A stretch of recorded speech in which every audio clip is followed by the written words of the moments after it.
Karibu katika episodi ya pili. Mapema kesho yake basi wakaanza safari kuelekea mjini, na walipofika tu walishangaa kuona kwamba watu walikuwa busy sana katika sherehe za utamaduni, na kumbe bidada alikuwepo hapo hapo akaweza kugongana naye. Lakini bidada Mini baada ya kukaa na Mwamba akawa amemwalika kuishi naye katika familia, lakini pia akamwambia kwamba hata yule mbwa mwitu naye atakwenda naye. Kesho yake walipoweza kufika nyumbani tu kisanga kikawa ni baada ya kuweza kumwona yule mbwa mwitu, kila mtu alionekana kuogopa sana, lakini baada ya siku mbili tatu akaanza kumzoea. Mwisho wa siku Mwamba akaanza kufundishwa maisha ya binadamu kama kawaida, kikiwa kuosha magari na kuosha nywele. Lakini pia wakatimba katika maeneo ya supermarket na kununua vitu vingi sana. Lakini walipoweza kurudi nyumbani leo walikuwa wakisherehekea baada ya kumkaribisha mgeni mpya katika familia, na walikuwa wameandaa chakula kizuri sana. Mwamba alipoketi na hii familia akawa anakumbuka familia yake. Sasa Mwamba hajui kuyafinia mambo kwa ndani, huwa analia kama mtoto mdogo hata kama kuna watu wazima na watoto wengine, yani haonagi aibu kabisa. Bidada siku ya kesho akawa amemchukua na kumpeleka katika mti wa wish. Lakini wakiwa njiani yule kaka mkubwa kama kawaida akamfuata bidada na kumwambia kwamba bado unaendelea na huyu kijana wa polini eti, akawa anamchukua bidada. Lakini wakati huo Mwamba baada ya ugomvi akaonekana kuwa ameweza kustopishwa, na baadaye bidada akaweza kuondoka na huyu jamaa. Mwamba ameachwa katika mazingira ambayo kiukweli hata hayajui, na gari iko kando yake ila hawezi kuiendesha. Lakini katika maeneo hayo kuna bwana mdogo hivi alikuwa anapanda mti mmoja, lakini kwa bahati mbaya akawa anaanguka. Huyu bwana mkubwa akaamua kukimbia na kwenda kumwokoa huyu bwana mdogo. Mama mzazi huyu bwana mdogo alipoweza kumwona Mwamba akiwa ameokoa mtoto wake, yeye akaanza kumfokea na kumwambia kuwa mtu mchafu sitaki amshike mwanangu. Na kweli kama walivyosemaga wahenga, shukrani ya mapunda wasongea ni mateke. Na jamaa alihuzunika sana, na mvua ikaanza kunyesha, jamaa haelewi wapi aelekee. Lakini wakati huo bidada alionekana akiwasiliana na yule Mwamba ambaye ni anko wa Mwamba John, ambaye alikuwa amemtelekeza bwana mdogo zamani sana. Je, Mini anafahamiana naye huyu mtu au nini? Na kumbe bidada aliingia katika mitandao ya kijamii akifuatilia miaka 20 iliweza kupita ni wakina nane ambao wamewahi kupoteza mtoto na walikuwa wakimtafuta. Alikuja kugundua kwamba anko wa Mwamba John alikuwa akimtafuta kijana wake, lakini huyu anko akasema kuwa yeye alishawahi kumpataga huyo mtoto wake ambaye ni John. Sasa bidada Mini anarudi nyumbani, alizania kwamba John atakuwa amerudi mpaka pale nyumbani, kumbe Mwamba alikuwa bado hajafika. Ikabidi kwenda kumfuata mahali ambako Mwamba alikuwa amenyeshwa na mvua kwa muda mrefu. Lakini ile time wanafika nyumbani tu kuna jirani mmoja alikuwa akilalamika na kusema kwamba John ameweza kumpiga mtoto wake, yani alipoweza kumsaidia kutokea kuanguka katika mti, yeye akasema ameweza kumpiga. Na ukazuka mjadala mzito katikati hawa majirani kwamba huyu jamaa tumjui tabia yake, huenda ni mtu mbaya, wengine wakisema ni mtu mzuri. Kwa majadiliano alikuwa ni makali sana. Lakini wakati huo bidada Mini alikuwa akimtia moyo Mwamba John na kusema kwamba wanakujaji kwa sababu hawakujui. Lakini pamoja na hayo yote hayo, Mwamba John akaona kuwa hana sababu ya kuendelea kuishi hapa mjini, akamchukua Father Wolf na moja kwa moja wakarudi katika ule msitu wa mbwa mwitu. Na kumbe bidada Mini alikuwa akimfuata Mwamba katikati ya mapoli na akamwambia kwamba nahitaji wewe uweze kurudi, lakini Mwamba akasema nikirudi wataniua mimi. Lakini bidada Mini akamwahidi Mwamba kwamba pindi atakaporudi mjini basi atamfundisha kusoma na kuandika, lakini pia atamfundisha kupata kazi ili awe huru na maisha yake asiweze kuuliwa na watu. Mwamba akawa amekubali, akaanza kufundishwa kila kitu. Na baada ya muda kidogo Mwamba akapewa jina la John Wolf, yani John mbwa mwitu. Baadaye kidogo bidada naye akawa amefanikiwa kupata kazi katika kampuni nyingine nzuri sana ya upigaji wa picha, na akamwambia Mwamba atakuwa ni msaidizi wake. Na kesho ndio siku ya kwanza bidada anakwenda kuanza kazi. Siku ya kwanza tu anaelekea katika kampuni. Mwanamama alishangaa sana kumwona huyu jamaa, kumbe ni mtoto wake, ila amemsahau kwa sababu ni miaka mingi. Hasa huku mitaani kuna taarifa zimetapakaa kwamba kuna mtoto ameweza kukwama katika maeneo ya milima. Ni yule mtoto ambaye siku ya jana alikuwa amepanda katika mti na Mwamba akaweza kumwokoa. Ikabidi kuweza kutimba katika yale maeneo na kwenda kutoa msaada. Yule bwana mdogo alikuwa ametuama katika eneo baya sana katika mlima, na sijui hata aliendaje huko, lakini hata familia yake haikuwa na matumaini kama bwana mdogo angeweza kuokolewa katika eneo lile. Na ila Mwamba John aliwathibitishia kwamba yeye ni zaidi ya shujaa, alienda kumwokoa yule mtoto, bidada akiwa aamini kabisa macho yake, mtoto akafikishwa juu kileleni. Mwamba John kwa kufanikisha uokozi huo, aliporudi kijijini kila mmoja alianza kumuita shujaa, na watu walimetea zawadi za kutosha. Na wakina mama walikuwa wanakuja kufunguka wazi kwa kusema kwamba nina binti yangu pale, kama unaweza kumuoa kijana wangu tafadhali, ninakuletea na samaki huyu, tafadhali mkubali binti yangu. Basi bidada Mini alikuwa akiona wivu kiasi chake. Hasa bidada Mini ili kumsababisha Mwamba asije akawapenda wale wadada ambao wanaletewa, akaambiwa kwamba wale wakina dada wote hawajui kukisi vizuri, mimi peke yangu ndo najua kukisi vizuri, kwa hiyo usije ukawapenda.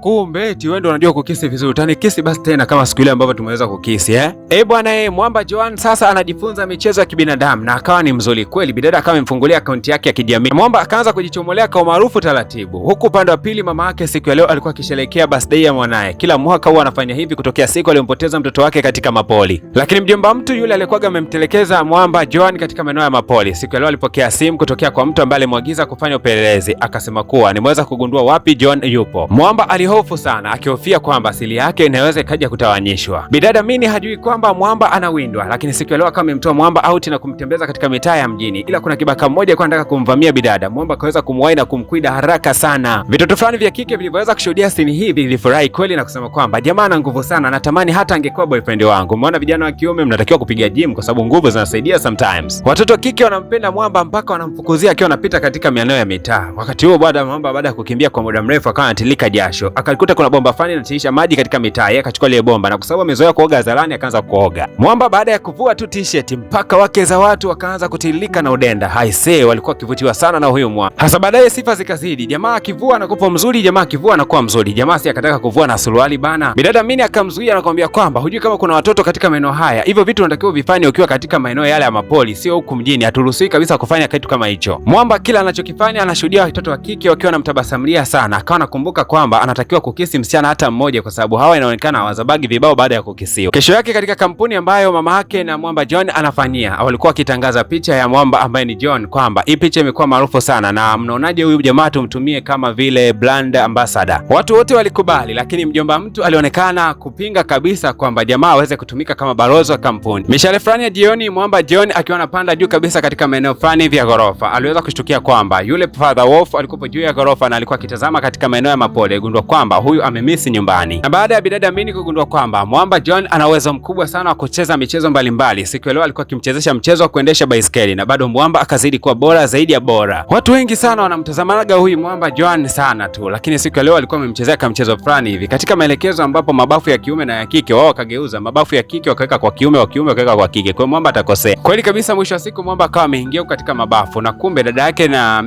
Mini pia walikuwa wakipiga story katika maeneo haya. Lakini kwa bahati mbaya hali ya Mini haikuwa nzuri sana siku ya leo. Ikabidi kuweza kumchukua huko na kumrudisha katika maeneo ya nyumba. Hasa mjomba mtu nyakati za usiku akawa amemfuata Mwamba John na kuanza kumchezesha baadhi ya michezo ili aweze kugundua je, jamaa anamkumbuka au hamkumbuki. Mwisho wa siku mjomba mtu alikuja kugundua kwamba jamaa hamkumbuki. Ikabidi baada ya kujifanya kana kwamba anataka wacheze hiyo michezo tena ya baiskeli, lakini mjomba mtu akawa ameanguka. Mwisho wa siku Joan akaweza kumsaidia na kumpeleka hospitalini. Kwa kitendo cha Mwamba John kumsaidia huyu mjomba mtu, siku ya kesho yake akaalikwa kwamba anatakiwa kupata chakula kushiriki katika ile nyumba ambayo ameweza kutoa msaada. I say, picha za Mwamba zinazidi kupata umaarufu mkubwa sana katika mitaa. Kila sehemu watu wanazidi kumjadili yeye tu kwa sababu Mwamba amekuwa ni wa kipekee sana na wanamhesabu kama superhero sometimes. Bwana, sasa siku ya leo Hawei alikuja kumuita bidada na kusema kwamba mjomba wake anahitaji kufanya kikao siku ya leo. Na katika kikao cha kampuni wakawa wamependekeza kwamba inatakiwa ifanyike interview ambayo itakwenda kumuelezea Mwamba kwa sababu anafahamika sana na watu wengi wangetamani kujua jana yake ilikuwa vipi na maisha yake ya sasa yako vipi. Lakini bidada akasema kwamba haina haja ya Mwamba kuweza kuelezea juu ya historia yake ya jana ilikuwa vipi kwa sababu jamaa hana historia nzuri kabisa. Akasema kwamba ifahamike tu kwamba jamaa anaitwa Prince of Wolf, basi ishie hapo. Siku ya kesho yake chini ya waandishi wa habari kama wote wakamtambulisha Mwamba kama ni Prince of Wolf na wakasema kwamba hana historia ndefu sana ya maisha, itoshe tu kujulikanika katika namna hiyo. Lakini jamaa hakufurahia kabisa. Inaonekana Mwamba alitamani sana kuongea neno kwamba ana maisha yake tofauti na haya. Alitamani kutambulisha familia yake kwa maana ya wale mbwa mwitu, lakini hii kitu kwa kunyima uhuru wa kuongea aliona kwamba ni kama amenyanyaswa. Bidada akawa anamfuata Mwamba lakini hawezi kuongea naye kitu chochote. Mwamba akawa anamtazama tu bidada. Mwisho wa siku akaingia katika gari na bidada akamwambia kwamba kwanza sasa hivi hatupaswi kuwa jirani sana wakati mwingi kwa sababu ikijulikana kwamba uko jirani na mimi ni kosa pia.